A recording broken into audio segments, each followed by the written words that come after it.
কর্তামশাই এবারে দেশের বাড়িতে গিয়ে এই খোসা শুদ্ধ তিলগুলো নিয়ে এসেছে। তিলগুলোকে খোসা থেকে কি করে আলাদা করব, এই প্রসেসটা মায়ের কাছ থেকে জেনে নিয়েছিলাম। মা বলেছিল তুই প্রথমে তিলগুলোকে ভিজিয়ে রাখবি, রেখে তারপর একটা ওড়নায় করে নিয়ে ঠিক এইভাবে কাচার মারবি। কাচার মারতে মারতে যখন আমার তিলগুলোকে বেশ ভাঙা হয়ে গিয়েছে দেখলাম, তখন আমি ওড়নাতে ভালো করে রোদ্দুরে মেলে দিয়ে খটখটে করে শুকনো করে নিচ্ছিলাম। 3-4 ঘন্টা প্রায় এইভাবে আমি ওড়নাতে মেলে রেখে দিয়েছিলাম, যাতে তিল আর খোসা আলাদা আলাদা হয়ে যায়।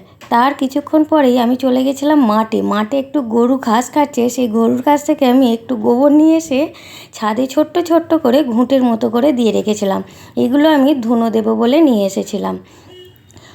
এই তিলগুলো খোসাগুলো যখন আলাদা হয়ে যাবে তখন এগুলোকে একটা থালায় ঢেলে ভালো করে পাছুড়ে নিলেই তিলগুলো বেশ সাদা তিল বেরিয়ে আসবে। সেই মতোই খটখটে করে যখন শুকনো হয়ে গেছে আমি হাতে করে দেখছিলাম খোসাগুলো আলাদা হচ্ছে কি না। তারপরে এই থালাতে ঢেলে নিয়ে আমি তিলগুলোকে বেশ ভালো করে ঝেড়ে নিচ্ছিলাম।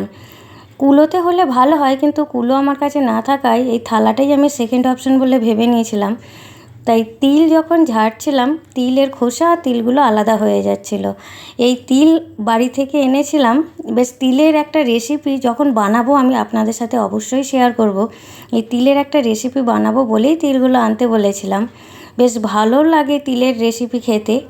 যদি কখনো সম্ভব হয় যে রেসিপিটা আমি বানাবো আপনাদের সাথে অবশ্যই শেয়ার করব।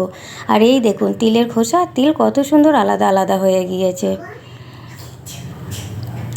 তাহলে ভিডিওটা আজ এই পর্যন্তই। সবাই ভালো থাকবেন, সুস্থ থাকবেন। টাটা।